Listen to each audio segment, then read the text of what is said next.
Hello and welcome to SEO 101 on WMR.FM, episode number 481. This is Ross Dunn, CEO of Stepforth Web Marketing, and my co-host is my company senior SEO, Scott Vanak. How's your day going, bud? It's going pretty well. I'm just as AI told me to say, I'm feeling like a featured snippet today. So Ooh, I don't exactly know what that means, but I'm I going with like it. It's nerdtastic. Love it, love it, love it. it. Maybe someone can comment on Facebook what that's supposed to actually mean, because I haven't totally figured it out. But Yeah, yeah, that would be a great response. Anyone wants to put that some out cre there. some creative answers. Yeah. Yeah. All right. Well, let's jump into some SEO news. This is an article that Cindy Chrome, otherwise AKA Mobile Moxie, wrote, and it's excellent. Very thought provoking. It's caused a lot of heated but respectful discussion, which is really nice to see. Anyway, the point of her whole article was that Google may be using your Chrome to crawl content and more. So, as a sort of a mini summary here, Cindy discusses the implication of Google's mobile first indexing and the company's controversial data practices. Now, this is a summary I had AI create, so I'll just read this off quickly. She highlights accusations against Google for manipulating facts regarding its monopoly in search, supported by evidence from the DOJ, indicating that the company utilizes engagement metrics to influence its algorithms despite previous denials. Now, there's more to that, but I'm going to, instead of giving it all away, just jump into some of the details here. So, yes, the DOJ indicated there are incidences of Google using engagement metrics, and despite their previous denials. So that's important to know. There's a relationship between Google's data collection and Chrome's market share, which creates a significant barrier for competitors because Google is using Chrome to collect data. They haven't denied that necessarily, you know how they double, triple talk, but they have noted that there is a certain amount of information that is given from that. Even if it's opt-in, it's still there. Google's back forward cache, these are all incidences or aspects of her discussion here, may inadvertently expose private data indexed from web pages viewed by users, which also highlights privacy concerns. Now, the issue here is if you go backwards and forwards on a page, that content, which could be completely hidden from Google because there's no links to it, no one's putting a link out there, that could be indexed. And it is on a regular basis. There's weird stuff out there. Now, I'm going to get to how this is being sort of debated, but we'll get into what she's mentioning here. There is evidence that Google is collecting detailed user metrics, including CPU and GPU usage, but this data collection is still somewhat hidden from users. Let's say completely hidden, because the only way to learn about it is to dig into the code. So I'd say that's pretty hidden. And this information is being passed along. There's no question about it. They literally showed the code. She showed it in their video. Chromium code is used to manage processing power for Google Meet, raising concerns about the extent of data captured by Google. I mean, what's being said in Google Meet? Who knows, right? It's definitely not always something that wants to be public. Also, by data sharing across services, Google's able to enable targeted advertising and content personalization, which impacts SEO and organic clicks. There is a lot here, a lot to unpack, quite frankly. The utility of Chrome has shifted from being a search engine support tool to a data collection platform for ad targeting and journey modeling. Now, I know I'm just spouting off a whole bunch of stuff here that I wrote down in notes, but this is the crux of it. If Google's using Chrome to help index the web, or crawl the web, I should say, I gotta get my words right here. That's a real problem because people aren't aware of this. What started all of this was the idea that potentially Chrome is being used to render JavaScript 100% of the time on websites and use that information to feed its data centers. Now, the reason they would be doing this is because, in Cindy's opinion, rendering JavaScript 100% of the time is just too system intensive. They couldn't just do that with all of their data centers. It would be just nuts. So how are they doing it? She found evidence from a person, and that this is part of what kicked it off too, that said, no, no, I worked on this system. They are doing it 100% of the time. So that led her down this rabbit hole, and she started to see all these pieces and pulled them together, which was really interesting. It's a really great video. I do suggest looking it up. Just type in Cindy Crum and on YouTube, and it's probably her number one video. I don't have the actual title here. Let me just click on it. And I'll read it to you. Phase 2 of Google's mobile first indexing is just Chrome. That's the title. Phase 2 of Google's mobile first indexing is just Chrome. Anyway, well worth the watch. It's 40 minutes. It's a lot of stuff she's showing here, but it's very interesting. Even she admits it's tinfoil hat stuff. But it's compelling. There's a lot of things here that seem to add up. For example, Google Analytics 3, we were forced to switch to Google Analytics 4. Google Analytics 3 would show more data that could incriminate Google to show that they were doing this. Well, that's evaporating. That data will not be available. Pretty hard to go back and take that and use it in court, right? If it's gone. Google Analytics 4 is a much different platform and doesn't have a lot of that data. Is that part of their plan? Another one was the extensive data collection. Does it pose a monopolistic risk? How can Bing compete against this? How can DuckDuckGo? How can, all these different platforms, how can they compete if they don't have Chrome? All good questions. And I'm just scratching the surface of what she outlined. It was really, really well done. But a lot of people have kicked in their thoughts, as they always would. But again, it was very respectful, which was nice to see. And one, Pedro Diaz, he was a former Googler. It's hard to say that quickly. He, I guess, worked on those systems. I don't really know with great clarity what his role was, but he felt quite strongly that what she was saying was incorrect and did put some notes together. However, she said, well, thank you, but a lot of what you're saying here really doesn't have any proof to it either. It's very interesting, and this is going to be shaking out for a while. She only wrote it and posted it yesterday. So it's shaken out big time. There'll be lots of discussion around it. Anyway, I think it was a nice addition to the SEO discussion right now. Google, I am certain, is doing stuff that I can't be more certain without having the evidence in front of me. But after working in this market for so long, it just seems so difficult not to believe that Google is doing this. Or at least aspects of Chrome are being used to give them an unfair advantage. It makes perfect sense to me. Yeah. Yeah. I, of course, didn't know they were doing this, but it's not hard to believe it.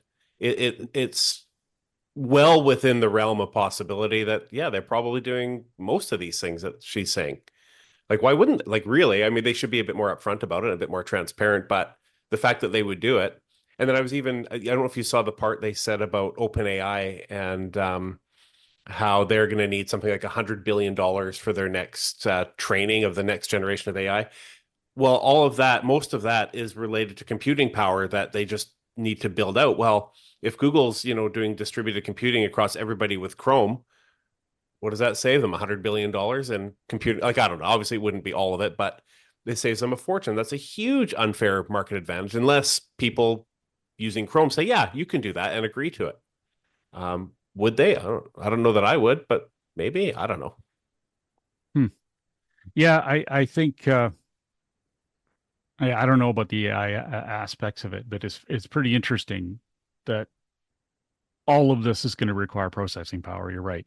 I think the training models is the biggest problem, but Yeah. they're also able to use the data here potentially for training models. And if that's the case, and I don't mean the distributed processing, not like, SETI, the program or anything like that, where they're using your computer to help crunch data, but they're actually getting information that you're putting out there, content, reactions, discussion that could be used for like AI, large language models. Well, that's scary. I don't like that idea at all. And they would be in real crap for doing that. And a lot of what's being mentioned here, some of it which is fairly compelling in terms of evidence, I don't know how well it hold up, but is got to have the EU freaking out a little bit because they're very strict about this stuff, and there'd be no gray area at all on some of this data collection. So they better be careful there. Uh, anyway, one of the things that I think is the most interesting part of this is that Google had to find a way around this cookieless society. This everything's going cookieless. Well, if you're using Chrome, they can, because of their tracking, pull all this together with that shared, that data sharing and journey modeling. That's pretty amazing. And that's a huge advantage for Google Ads, which explains why that has done well. Whereas you see things like Facebook ads plummeting in terms of the quality because they don't have that kind of leverage. Anyway, lots to talk about there. I mean, my brain's not in it today. Half a night of sleep didn't help, but let's just leave it at that. I'm sure there'll be more to discuss, and maybe we can pull it up again next time. What's next? Well, the next stuff isn't as exciting, No. but it or as intense. But we got lots of little things here, which are kind of interesting. So, as we talked about, I think it was in the last show, possibly the show before, Google removed the cache operator, which is like kind of disappointing in a lot of ways. But so now they've removed no archive documentation from, the information about no archive that's been removed from the Google Docs. So no archive, the meta tag is no longer supported by Google.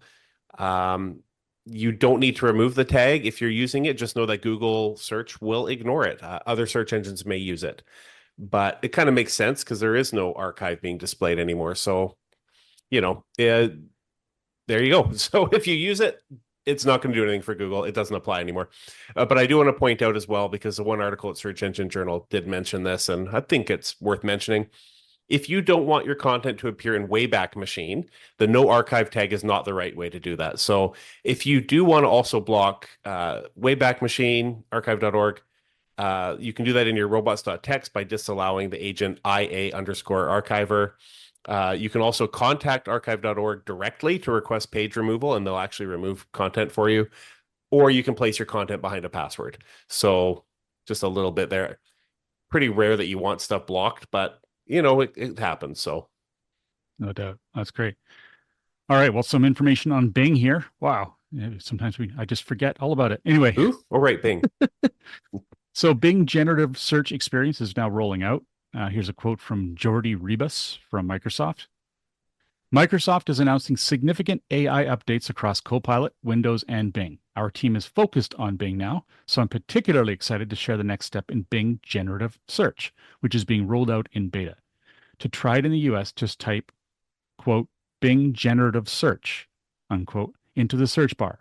You'll see a carousel of queries to demo, showing how it provides more relevant and comprehensive answers. Bing generative search combines the power of traditional search and LLMs in new ways, where the search results and UX layout are both optimized with generative AI. He's noting it works in the US, but is also working for you, eh? It's working for me. Yay, Canada. We've had a few cases in the past few shows where things shouldn't work for me, but they do. It's a good time to be alive. Just don't feel forgotten. That's a good thing. Okay. We'll see if this has any impact on market share. I doubt it. You mentioned it has gone up. What are your stats here? Oh yeah, so I was kind of wondering if people will use Bing more now, because I tried it. So you can search Bing generative search and you get the demos, or you can just search for anything and then click the deep search button and get it for a regular search. Gotcha. And it's kind of cool. Maybe I'll try it a bit more. It was working. It was very, very slow. Like after several minutes, half the page hadn't loaded. So Oh wow. be patient. But yeah, over the last year, Google's market share has slipped by about 2%. And in that same time, Bing has gone up almost 1%. There's still no comparison. Bing's at like 4%. Well, and Yeah, that's Google's worldwide, right? this is worldwide. And Yeah. Google is at like 90%. And I didn't want to go in a deep dive of statistics here, but it's just showing that Bing is moving up a little bit and Google's coming down a bit. Maybe this will help move the needle a little bit more. I don't think it's going to be their silver bullet that helps them kick Google's butt. I don't know if that's possible in any context, but But not with this big advantage, right? well, now maybe this will do it. I don't know. Yeah. We know AI overviews are incredibly flawed still. I haven't seen a lot that are really good, and my few tests at Bing, it was kind of cool. It worked pretty well. So it just Actually, takes forever.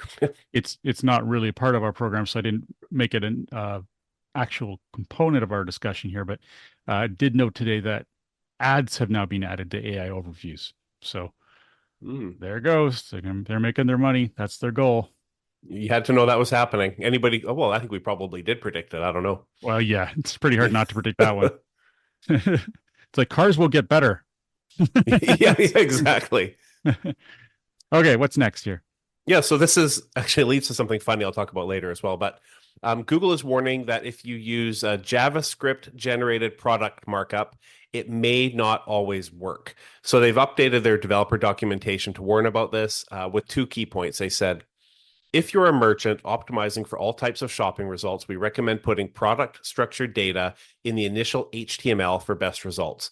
For JavaScript-generated product markup, be aware that dynamically generated markup can make shopping crawls less frequent and less reliable, which can be an issue for fast changing content like product availability and price. If you're using JavaScript to generate product markup, make sure your server has enough computing resources to handle increased traffic from Google. So really important, make sure your site is super fast, your hosting is top notch if you're using JavaScript to generate that. I think I'll dive into my little AI note because it's easier to do this right now. I wanted to confirm whether or not Shopify uses JavaScript. And I was pretty sure they didn't, but I wanted to confirm this because, we have a lot of clients on Shopify. Lots of people use it. So I went into ChatGPT and I said, does Shopify use JavaScript to generate structured markup for products? And the response was, yes, Shopify uses JavaScript and blah, blah, blah. And it gave me a big, long, multi-paragraph explanation of why and why it's important, a whole bunch of stuff. But the key is it said, yes, it does. But I wasn't sure. So I said, are you sure? And ChatGPT says, you're right to ask. Shopify generally doesn't rely on JavaScript to generate structured data. It's like, okay, awesome. So then I was like, are you really sure? And it confirmed the second one again. And I knew it used Liquid, which is, I'm assuming it's proprietary for Shopify, but I actually don't know that. But they use Liquid to process all that data. And so GPT said, yeah, okay, you're right. It is this. So then I yelled at them and I said, well, you really should fact check your answers before you give them to me. And it apologized and said, yeah, I'll make sure I do that in the future. Like as if, right? But it was kind of funny. Like, do you do this? Yes. Are you sure? No, actually, we don't. Like, come Oh my on. God. So now I'm going to have to ask, are you sure every time I get an answer from them? Well, that's what I'm thinking every single time. If it's important and it matters, and we say this about content, like proofreading your content, but we don't always say it with stuff like this, with fact checking. But yeah, you got to fact check it. And I've never seen this situation arise where I was like, I think they're wrong. And you call them on it and immediately I don't know, it's kind of Mess. awesome in some ways, but a bit concerning. All right. Well, and next up here, Google Search Console recommendations have not fully rolled out. They are rolling them out though. This was live for a limited number of properties in early August. Now it's starting to roll out to all Google Search Console accounts, although no word on what countries. This new feature provides websites with optimization opportunities and suggestion or actions they can take to improve their presence on Google Search. The types of recommendations include issues that can be fixed, opportunities, configuration. I guess that's it. That's all I'm seeing so far. Yeah. Yeah. These recommendations will be listed in the main overview screen when you log into Google Search Console. You're currently not seeing it anywhere yet. That's interesting. Now, Barry Schwartz checked a few dozen properties and saw it listed for only one. So they're taking their time on this one. Yeah, it's early, but keep an eye out for it. It looks like it might be helpful. We'll see, I guess. But I don't know. Is it going to be better than what we get from SEMrush and those other tools? I would hope so, but I doubt it. after about yeah, no kidding. After about what you were talking about with Chrome and Google being not very transparent, I have a feeling they'll just tell us what they want us to know and leave the important stuff out. Yeah, I doubt it'll be very important, very high. Well, none of them really think, quote, think deeply about any of this stuff. It's just generalities of issues they see. So, yeah. Totally. Hey, if it helps a bit though, that's great. For some people, that'll be a big help. All right, let's take a quick break. When we come back, we're going to talk a little bit more about Google Search Consoles. Wow, we just can't stop it. SEO 101 will be back right after recess.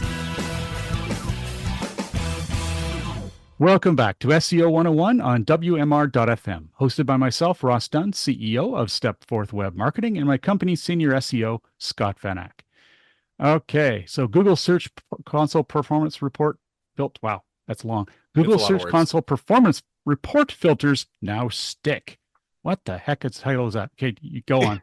I didn't create the title. I just copied it. So don't get mad at me.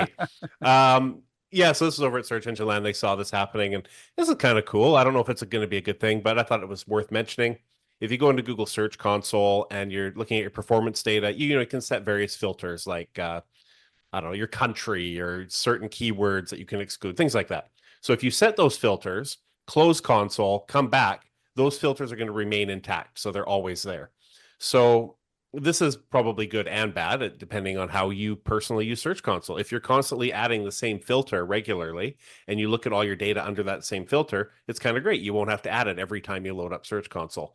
If you'd rather have no filters, it might be kind of a pain because if you do use a filter, you leave, you come back and you want to look up other data and you forget that your data is being filtered, you don't notice it, you might be skewed. So it's a benefit for those that filter it and keep it there or want to keep it there. It's a disadvantage if you rarely use filters because it means you're going to have to be more observant and careful when you're checking data. But probably a good thing. Probably a good thing that they're doing there. Well, why don't you take the next one here too? Yeah. So I wasn't going to mention it because I try not to mention these search ranking updates, but I figured I would. This past, the weekend, the last weekend of September, the 27th to the 30th, lots of people were reporting about big ranking fluctuations. Maybe there's another update, maybe there isn't. These things are always sort of willy-nilly unless Google speaks up and actually confesses to an update, but we're not seeing that, at least at this point. I'm not seeing a lot of fluctuations with the exception of one client, but that one client did a domain swap about 6 weeks ago. And so it could be coincidental that their rankings are starting to flow into the new site. It could be because of an update. Who really knows? It's good for them no matter what, because things are getting better, but I can't tie it directly to the update. So I don't have much more to say about it, but keep your eyes peeled. And if you see lots of fluctuations in, the beginning of beginning of October, end of September, you might know why. All right. Yeah, from local SEO news, more Google Maps messes. It's just too much. Google, go, go, go, go, go, go, go, go, go, go, go. I can't wait till AI tries to parse that one out. Anyway, in transcription. Anyway, so schools on Google Maps are being renamed Hawk-Tuah schools. It's just, you can't make this stuff up. So yeah, you know how much we love to hate Google Maps and how pathetic its current systems are. Well, it's so easy to take advantage of it that pranksters are heading to Google and renaming schools to Hawk-Tuah. Hawk-Tuah or Hawk-Tuah? Hawk-Tuah Tuah? is a viral meme started by a video by Haley Welch. I'm not going to describe it any more than that. You need to check it out if you really aren't sure about it. It's certainly viral. It's insane that someone just out of the blue can go and change the name of a school on Google Maps and it'll stick. How can they possibly defend that? It's like they're stuck in 1997 SEO and they just don't care. Yeah. You know what we need to do? We were talking about show number 500 and how we want some big name guests potentially. We need to get someone specifically from Google Local, one of their higher up local people, and just go through all these issues we've been talking about in past episodes and just grill them, just be brutal. Yeah, They'll never come back, so we they'll be can't really so do excited to come on. that. Well, we tell them we want to give them an award or something, and then when they're here, we just yeah. like, it would be great though to have an interview and like grill somebody, like we're, I don't know, in court or something. Of course we can't do that. Yeah. See, what I would want to get to the bottom of is like, is it just budget? Are there only two of you? Like, who, who's running Google Maps? I mean, There is the other guys on holidays. it can't be a massive staff. If they are, all they're doing is just managing barely what's there and not actually improving it ever. It's just a mess. I realize it's not a huge money maker on the surface, but there are a lot of connections to it that do make money. Why not improve it? Why not at least put in basic common sense? It's staggering. It's just staggering. Anyway, wow. Okay, so we're going to get into some questions and comments. What's Well, this one about? we got one comment, and it was mine. Here we go. I just wanted to share a quick bit of experience that I've seen here. I said that really badly. Sorry. A story about a friend of mine, and You should be. Yeah, it's usually we do these shows in the afternoon and it's not lunchtime yet. So I think that's the problem right there. So I'm going to blame you for scheduling us in the morning. We'll just throw lots of sorries in there to make sure everyone knows we're Canadians. Yeah, lots of sorries. Sorry.